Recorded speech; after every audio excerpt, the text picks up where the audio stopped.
Bonjour et bienvenue sur le podcast de Kimamori qui vous propose de découvrir ou redécouvrir les œuvres littéraires d'hier et d'aujourd'hui, leurs auteurs et leurs traducteurs, par le texte et dans l'oralité.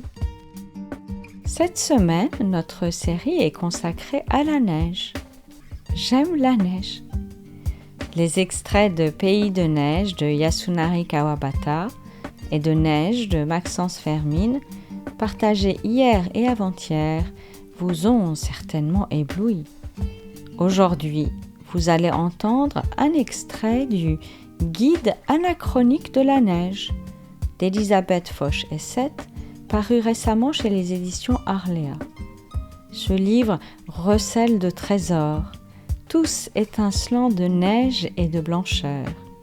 D'ailleurs, l'auteur a consacré un chapitre au tissu Shijimi. Voici les quelques pages d'introduction du livre, lues par la comédienne Anne Zimmer de Plateforme Exploration du Geste. Je ne me doutais pas qu'un jour, en regardant un documentaire animalier, une image enfouie dans ma mémoire rejaillirait, intacte. Des girafes déambulent dans la savane, tandis que des braconniers guettent le moment opportun pour tirer. Une balle part, atteignant la plus grande et la plus majestueuse du troupeau.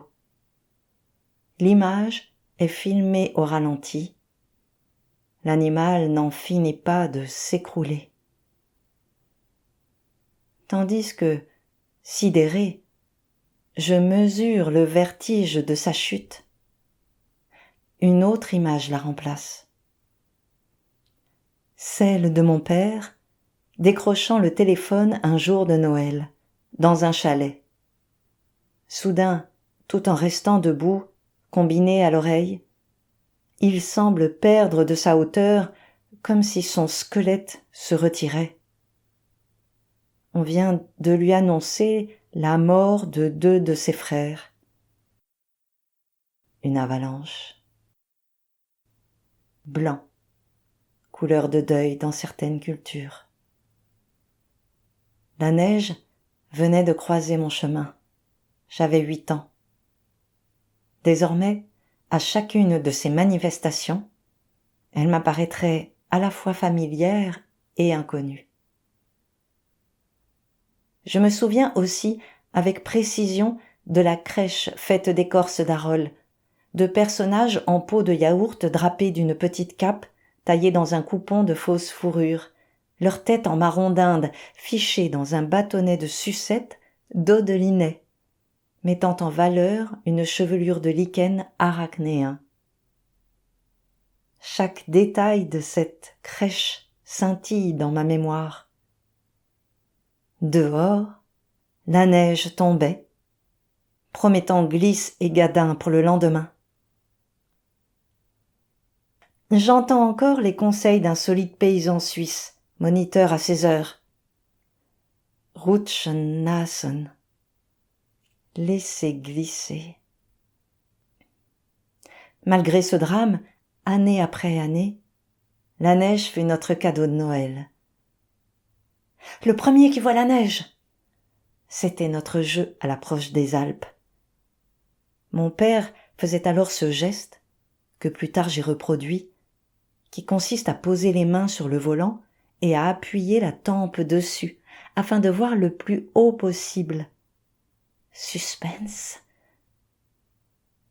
Voir apparaître du blanc avait le pouvoir de nous rassurer et d'attiser nos ardeurs. Ouf! Il y a de la neige.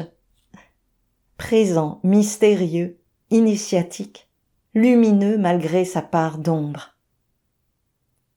Depuis, il suffit que mon regard parcourt ces 5 lettres, N-E-I-G-E, pour que quelque chose en moi s'intensifie, qu'une histoire commence. Le silence de la neige, voilà à quoi pensait l'homme assis dans l'autocar, juste derrière le chauffeur. Oran Pamuk, neige. C'est parti. Sans doute, est-ce pour cette raison que je me suis précipitée un soir d'hiver, malgré une grisaille parisienne déprimante, pour écouter un conférencier, Étienne Guise. Son sujet était le mien, la neige. Son discours scientifique ouvrait une passerelle vers la poésie. Ses références étaient jubilatoires. J'en connaissais quelques-unes, en ignorais d'autres. Mais déjà naissait le désir de voir cette neige qui se pose blanc sur noir, se révéler noir sur blanc. L'écrit sert à rassembler les amis, dit Confucius. C'est ravissant quand la neige, sans être haute, couvre la terre ainsi qu'un léger duvet. C'est charmant aussi lorsqu'elle s'est amassée pour former un épais manteau. Sei Shonagon. Après de multiples saisons, le temps était venu de me retirer, telles les diaristes japonaises, derrière leur kisho, consignant de précieuses bribes du quotidien. Quand dans le ciel glacé la neige s'éparpille, imitant les fleurs. Sei Shonagon.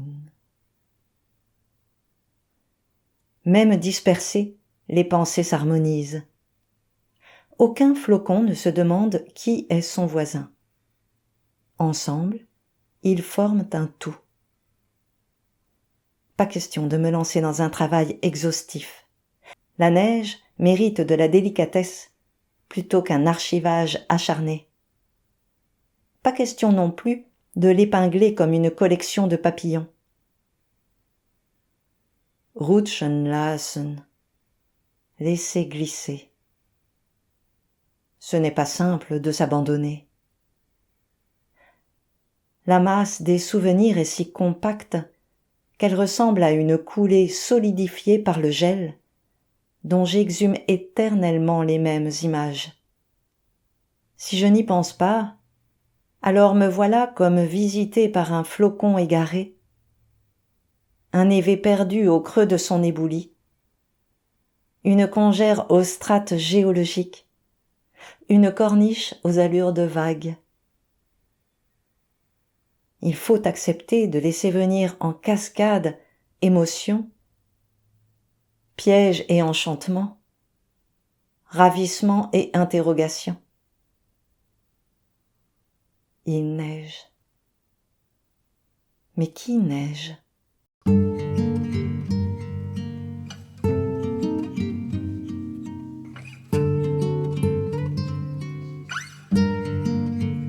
Vous venez d'entendre un extrait du Guide anachronique de la neige d'Elisabeth Foch-Essett, publié par les éditions Arléa et lu par la comédienne Anne Zimmer de Plateforme Exploration du Geste. Demain, nous poursuivons notre voyage dans cette légèreté immaculée qu'est la neige.